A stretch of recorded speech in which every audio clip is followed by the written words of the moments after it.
तीन बहनों की लालची भाभी। करिश्मा, रेशमा और मनीषा तीन बहनें हैं। उनका एक भाई भी है, मयंक।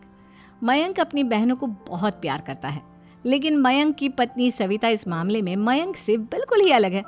वो अपनी ननदों का जितना बुरा कर सकती है उतना बुरा करती ही रहती है और अपनी ननदों पर हुक्म भी चलाती है।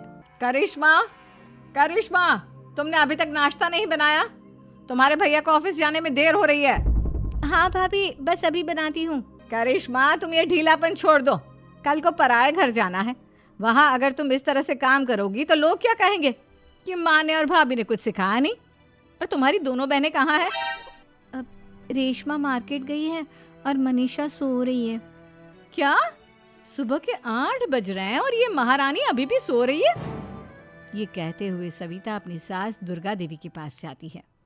माँ जी, देख रही हो अपनी बेटियों के तौर तरीके? क्या हुआ बहू, सुबह सुबह क्या कर दिया मेरी बेटियों ने? अरे एक तो अभी अभी उठकर किचन में गई है, दूसरी सुबह सुबह बाहर चली गई और तीसरी अभी तक सो रही है। क्या करूं मैं इन तीनों का, मैं तो परेशान हो गई हूँ। जा जाकर उठा उसे और रेशमा से मैं बात करती हूँ।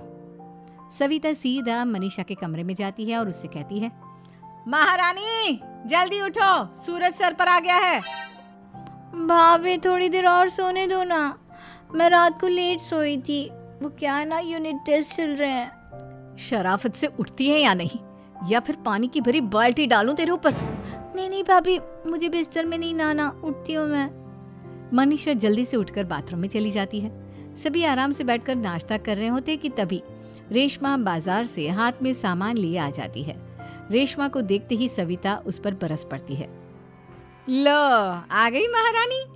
ऐसा भी क्या सामान लाना था जो सुबह आंख मलते ही बाजार की तरफ रवाना हो गई?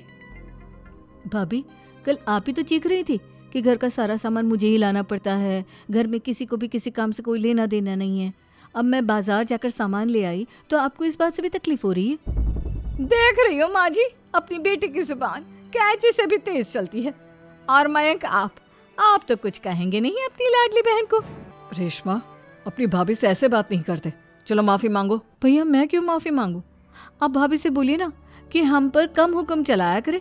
हम इस घर की बेटियां हैं और आपकी पत्नी की ननद है, नौकरानी नहीं। लो कर लो बात। इनकी भलाई के लिए कुछ भी बोलो तो इन्हें बुरा लग जाता है। इस घर में यही इज्जत है मेरी। देख लो माँ जी, आपकी बेटी किस लहजे में मुझसे बात कर रही है। सविता वहां से चली जाती है। मयंक को बहुत गुस्सा आता है, वो भी वहां से चला जाता है। फिर करिश्मा रेशमा को समझाती है। रेशमा, तुम्हें भाभी से माफी मांग लेनी चाहिए थी ना। लेकिन दीदी, मैंने कुछ किया ही नहीं, तो मैं माफी क्यों मांगू? हाँ करिश्मा दीदी, रेशमा दीदी जैसे ही घर में आई भाभी ही उन पर चिल्ला रही थी। हाँ, मैं मानती हूँ कि गलती भाभी की थी। मैं तो इसलिए बोल रही हूँ कि भाभी ने माँ को तो पूरी तरह अपने वश में कर लिया है। वो हमारी बात सुनती ही नहीं। मयंक भैया हमारे लिए हमेशा खड़े रहते हैं, इसलिए उनकी बात का मान तो तुम्हें रखना चाहिए था ना। कोई फायदा नहीं दीदी, कुछ दिनों की बात और है, भाभी उन्हें भी हमारे खिलाफ भड़का देंगी।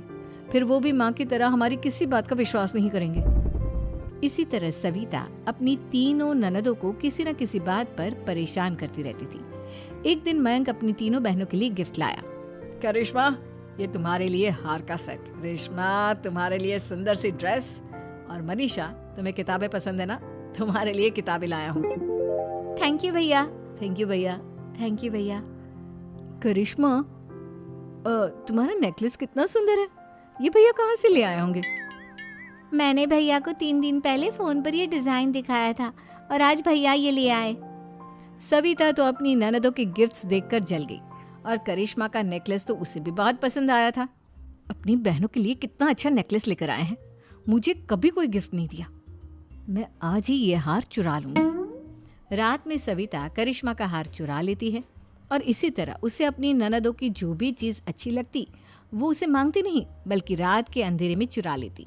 इसी तरह दिन बीतते गए और सविता ने मयंक के दिल में भी उसकी बहनों के लिए नफरत पैदा कर दी। एक दिन मयंक ने करिश्मा और रेशमा के लिए रिश्ता देखा और ये बात उसने घर में सबको बताई। माँ, करिश्मा और रेशमा के लिए बहुत अच्छा रिश्ता आया है। वो लोग कल इन्हें देखने आ रहे हैं। आप और सविता मिलकर सारी तैयारी कर लेना।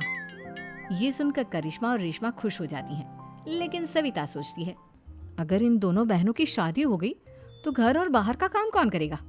मनीषा तो एक नंबर की कामचोर है, उससे तो किसी बात की उम्मीद लगाना ही बेकार है। मुझे इस शादी को रोकना होगा। अगले दिन सभी लड़के वालों के स्वागत की तैयारी करने में लगे होते हैं। तभी मयंक अपनी बहनों से आकर कहता है, तैयार हो गई तुम दोनों? देखो दोनों लड़के बहुत अच्छे हैं, मैं कोई कसर नहीं छोड़ना चाहता, इसलिए तुम उनके सामने अच्छे से बिहेव करना और अपनी भाभी से लड़ने मत लग जाना। करिश्मा, तुम वो नेकलेस पहन लो ना जो मैं तुम्हारे लिए लाया था। भैया मैं बहुत देर से वो नेकलेस ढूंढ रही हूँ, लेकिन मुझे मिल ही नहीं रहा। क्या तुमने नेकलेस खो दिया? तुम्हें पता भी है वो कितना महंगा था? तुम कोई काम ढंग से नहीं कर सकती। मयंक गुस्से में वहां से चला जाता है। थोड़ी देर बाद लड़के वाले भी आ जाते हैं। वो दोनों बहनों को पसंद कर लेते हैं और रिश्ता पक्का हो जाता है। लेकिन सविता के दिमाग में तो कुछ और ही खिचड़ी पक रही थी। वो पंडित जी के पास करिश्मा की कुंडली लेकर जाती है और उन्हें पैसे देकर करिश्मा की कुंडली बदलवा देती है। जब लड़के वालों के पास करिश्मा की कुंडली जाती है तो वो दुर्गा को फोन करते हैं। बहन जी, हमने करिश्मा की कुंडली अपने पंडित जी को दिखाई थी। आपकी बेटी की कुंडली नहीं बल्कि दोषों का पिटारा है। देखिए, मैं और मेरे पति इन सब बातों में बहुत विश्वास करते हैं, इसलिए हम आपकी बेटी से अपने बेटे की शादी नहीं करा सकते। इस तरह करिश्मा का रिश्ता टूट जाता है और सभी घर वालों को बहुत दुख होता है। अब कविता सोचती है, चलो करिश्मा का तो रिश्ता टूट गया, अब रेशमा का भी रिश्ता तोड़ना है। क्या करूं? अब सविता आवाज बदलकर किसी अननोन नंबर से रेशमा के होने वाले ससुराल में फोन करती है। हेलो, मैं कौन हूँ कौन नहीं ये आपके लिए जानना ज़रूरी नहीं। बस इतना सुन लो कि रेशमा का 2 साल से किसी के साथ अफेयर चल रहा है। बस रेशमा का रिश्ता तोड़वाने के लिए सविता का इतना कहना काफी था। अब रेशमा का भी रिश्ता टूट गया। मयंक और दुर्गा देवी ने रेशमा को खूब खरी खोटी सुनाई और उससे बार बार उस लड़के के बारे में पूछने लगी। आप दोनों मुझे क्यों परेशान कर रहे हो? अरे कोई लड़का होगा मेरी लाइफ में तो मैं बताऊंगी ना, जब कोई है ही नहीं तो कहाँ से लाऊं मैं कोई लड़का? तो तेरे होने वाले ससुराल वालों को फोन किसने किया था? माँ मैं नहीं जानती किसने फोन किया था, मैं सच कह रही हूँ। मैं तो पहले ही कह रही थी इसकी लगाम खींच कर रखो, लेकिन मेरी सुनता ही कौन है। आप चुप रहिए भाभी, ये सब आपका ही किया धरा है। अब तीनों बहनों को विश्वास हो जाता है कि ये सब उनकी भाभी ही कर रही है। तीनों बहनें अपनी भाभी को सबक सिखाने के लिए एक वकील कर लेती है और घर में हिस्सा मांगना। देखो भैया, माँ बाप की जायदाद में जितना बेटों का हक होता है उतना ही बेटियों का, इसलिए इस घर के 4 हिस्से होंगे और हमें अपना हिस्सा चाहिए। मैंने तुम्हारे लिए क्या क्या नहीं किया और तुम इस घर में हिस्सा मांग रही हो? भैया, आप और माँ हम बहनों की कोई बात नहीं सुनते हो और भाभी हमारी शादी नहीं होने देगी क्योंकि उन्हें लगता है कि आप हमारी शादी में ज़्यादा पैसा लगाओगे और उन्हें हम जैसी फ्री की नौकरानी कहाँ मिलेगी। तो हम भाभी के साथ तो रह नहीं सकते, हम बहनों को अपना हिस्सा चाहिए। अरे तुम्हें शर्म आनी चाहिए अपने भाभी पर ऐसा इल्जाम लगाते हुए। वो तुम्हारे बारे में कितना सोचती है। हाँ माँ, भाभी हमारे बारे में बहुत सोचती है, दिन रात बस यही सोचती रहती है कि किस तरह से अपनी तीनों ननदों को परेशान करूं और कभी मुझे पढ़ने भी नहीं देती। दोनों बहनों का रिश्ता भी तो इन्होंने ही तोड़वाया है और रात में हमारे कमरे में आकर हमारी चीजें भी चुराती हैं। इसी तरह सविता की तीनों ननदें अपनी बात पर अड़ी रही। अब कोर्ट में तारीख भी शुरू हो गई। जब सविता को लगा कि उसकी तीनों ननद इतनी आसानी से नहीं मानने वाली, तो उसने अपने पति और सास को सारी सच्चाई बता दी और अपनी तीनों ननद से माफी मांगी। मयंक और दुर्गा को भी अपनी गलती का एहसास हो गया।